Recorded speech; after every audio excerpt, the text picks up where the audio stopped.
Selamat siang anak-anak. Siang, Bu. Apa kabar hari ini? Alhamdulillah baik, Bu. Oke.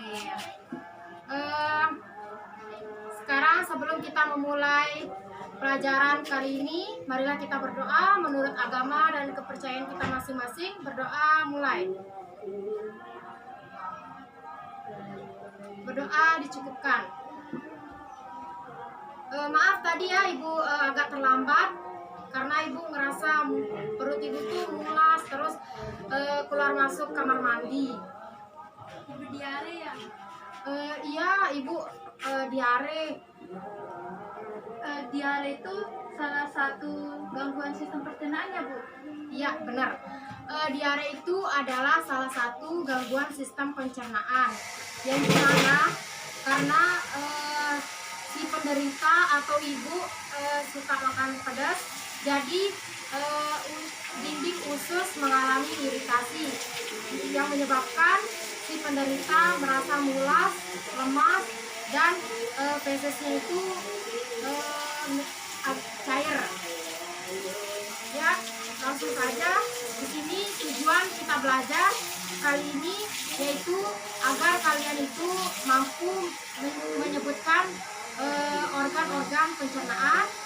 Yang kedua, kalian mampu menjelaskan macam-macam kelenjar sistem pencernaan. Yang ketiga, kalian mampu menjelaskan gangguan sistem pencernaan. Oke, Ibu absen dulu ya. Anggi Lestari,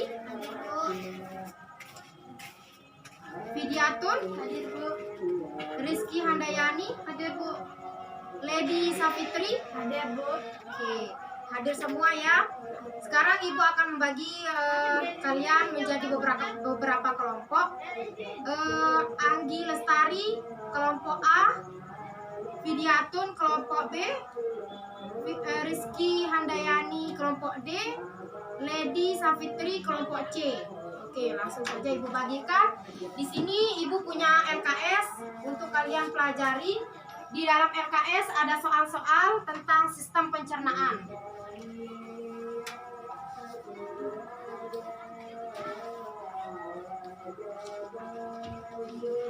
Kelompok A, kelompok B, kelompok C, oke, kelompok D.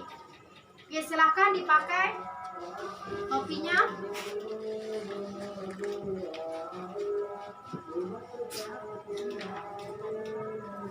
Oke, tolong diperhatikan lembar kerja siswa.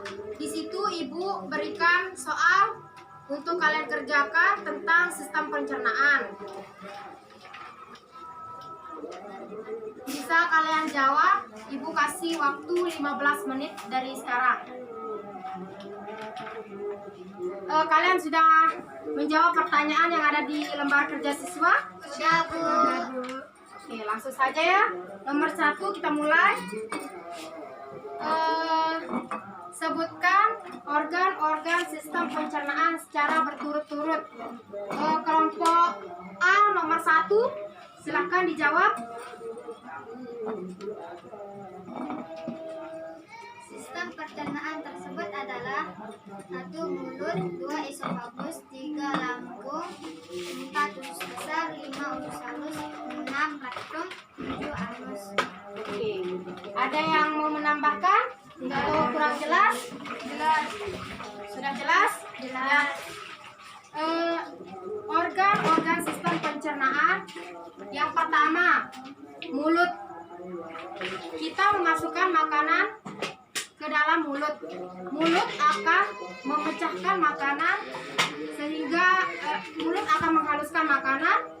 Makanan yang sudah halus akan dimasukkan ke esofagus. Dari esofagus, makanan dialirkan menuju ke lambung. Dari lambung, di situ ada dari lambung makanan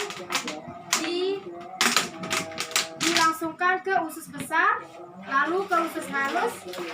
Setelah makanan melalui usus halus akan dimasukkan ke rektum. Dari rektum menuju ke anus, akan dikeluarkan melalui anus.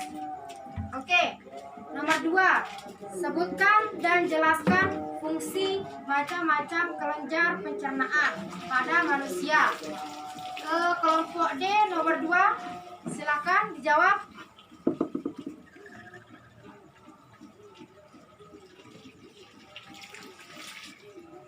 Fungsi macam-macam kelenjar pencernaan pada manusia.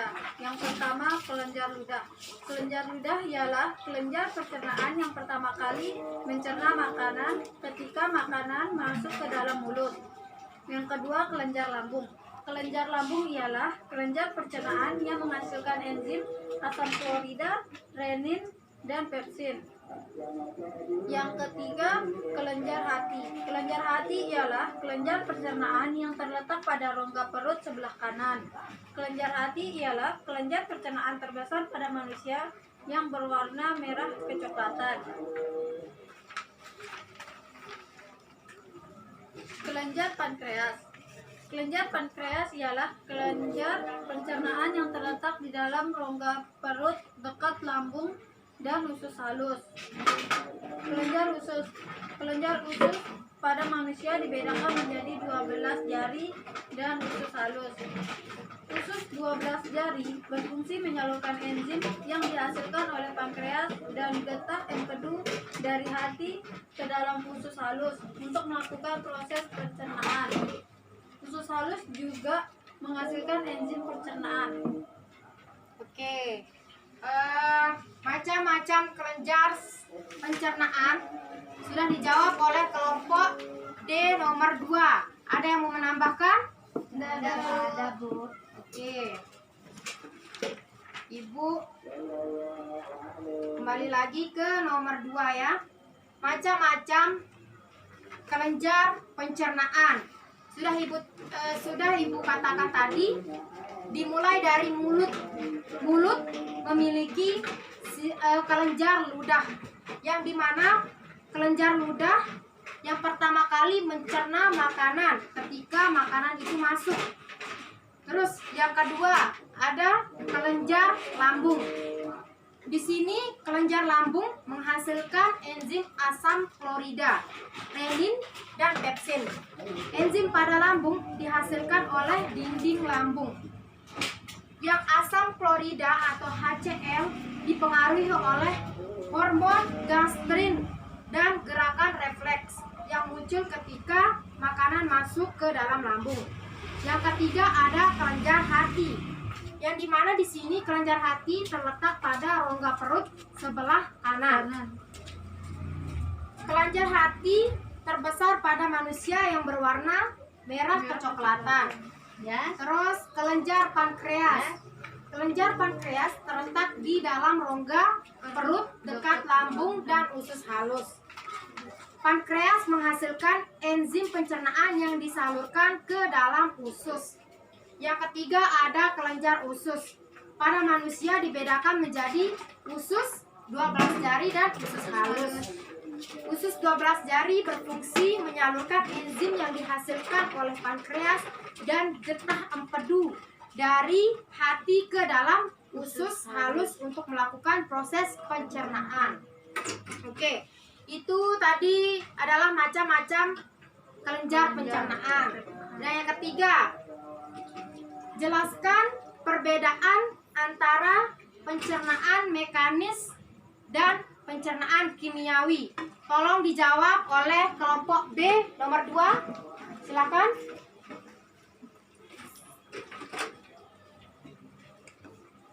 Pencernaan mekanik terjadi dengan bantuan gigi dan gerak memeras lambung. Letaknya di mulut dan lambung. Sedangkan pencernaan kimiawi terjadi dengan bantuan enzim pencernaan. Letaknya di mulut, lambung, usus halus, dan pankreas. Oke. Itu adalah pencernaan mekanis, perbedaan dari pencernaan mekanis dan pencernaan kimiawi. Ada yang menambahkan? Saya, Bu. Oke, kelompok D nomor 2, silakan. Menurut saya, pencernaan mekanis hanya menjadikan makanan yang dicerna berubah secara fisik, sedangkan pencernaan kimiawi menjadikan makanan yang dicerna berubah secara kimiawi. Oke, berikan aplaus. Ya, benar. Kelompok B nomor 2 juga benar. Di mana pencernaan mekanis yaitu proses penguraian makanan menjadi bagian yang lebih kecil lagi menggunakan proses fisik, yang dimana mekanik dia menggunakan proses fisik seperti gigi mengunyah makanan dan lambung dan lain sebagainya. Sedangkan pencernaan kimiawi, proses penguraian makanan menjadi molekul yang lebih kecil menggunakan bahan kimia yang terdapat secara alami di dalam tubuh manusia. Oke, lanjut kita ke nomor 4. Sebutkan enzim yang terdapat pada lambung. Oke, Ibu minta kelompok C nomor 1. Silakan dijawab. Enzim yang terdapat pada lambung ialah 1. Enzim pepsin dan enzim renin. Oke, ada yang mau menambahkan? Tidak ada, Bu. Oke, benar. Enzim yang terdapat pada lambung yaitu ada enzim pepsin dan enzim renin. Enzim pepsin yaitu menghasilkan kelenjar di lambung berupa pepsinogen. Selanjutnya, pepsinogen bereaksi dengan asam lambung menjadi pepsin. Cara kerja enzim pepsin yaitu enzim pepsin memecahkan molekul protein yang kompleks menjadi molekul yang lebih sederhana, yaitu pepton. Sedangkan enzim renin dihasilkan oleh kelenjar di dinding lambung. Fungsi enzim renin untuk mengendapkan kasein dari air susu. Kasein merupakan protein susu, sering disebut keju. Setelah kasein diendapkan dari air susu, maka zat dalam air susu dapat dicerna. Oke, itu saja jawaban dari nomor 4. Kita lanjut ke nomor 5. Sebutkan dan jelaskan gangguan sistem pencernaan pada manusia. Tolong dijawab oleh kelompok D nomor 2.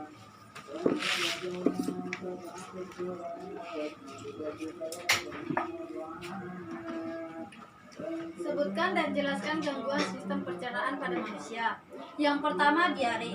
Diare merupakan salah satu gangguan sistem pencernaan yang banyak dialami, di mana gangguan pencernaan ini akan membuat perut terasa mulas dan feses penderita menjadi encer.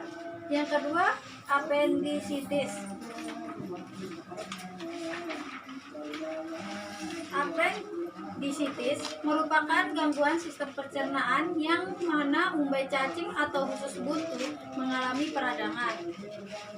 Appendicitis ini biasanya terjadi ketika ada sisa-sisa makanan yang terjebak serta tidak bisa keluar di umbai cacing. Yang ketiga, gastritis. Gastritis merupakan penyakit atau gangguan di mana dinding lambung mengalami peradangan. Oke, ada yang mau menambahkan? Tidak ada, Bu. Oke. Gangguan sistem pencernaan tadi dijawab oleh kelompok D nomor 2, yaitu diare. Seperti yang pada awal pertama kali kita bertemu tadi, Ibu merasakan mulas dan keluar masuk kamar mandi. Kenapa? Karena Ibu mengalami gangguan sistem pencernaan yaitu diare. Di mana diare itu disebabkan oleh penderita sering makan makanan yang pedas, terus tidak higienis, yang menyebabkan selaput dinding usus besar si penderita menjadi iritasi, sehingga si penderita akan mengalami mulas dan fesesnya encer. Sedangkan appendicitis atau sering disebut usus buntu.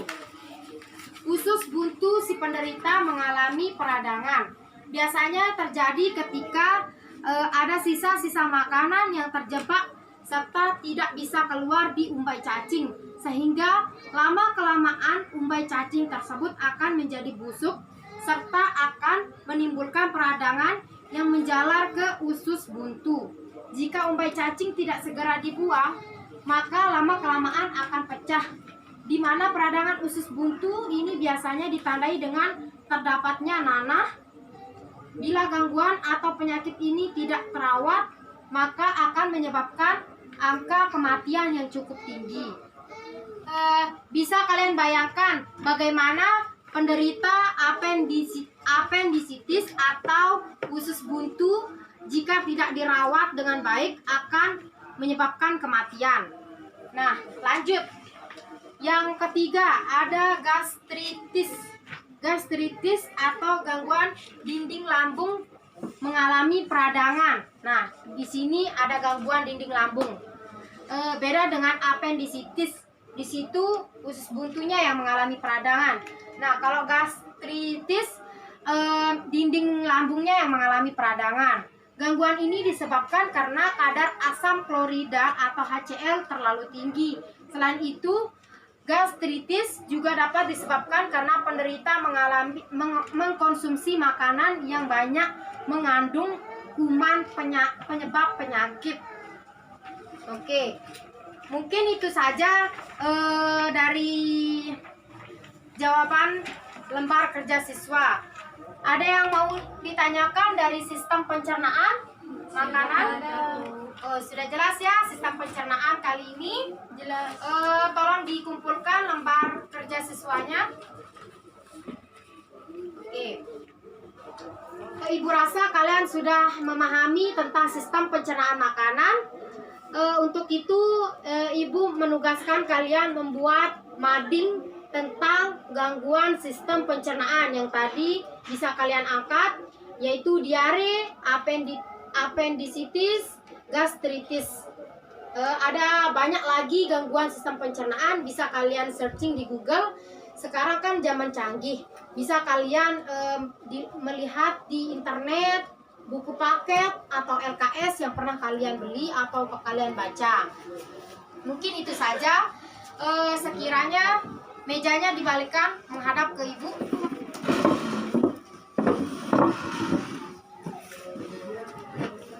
Oke.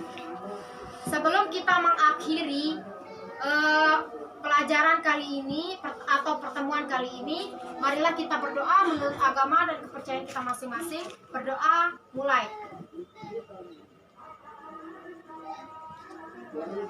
Oke, berdoa kita cukupkan. Terima kasih banyak atas waktu dan perhatian kalian. Ibu ucapkan banyak-banyak terima kasih. Mungkin itu saja yang Ibu bisa sampaikan. Jika ada salah kata, mohon dimaafkan. Wabillahi taufiq wal hidayah. Wassalamualaikum warahmatullahi wabarakatuh. Waalaikumsalam warahmatullahi wabarakatuh.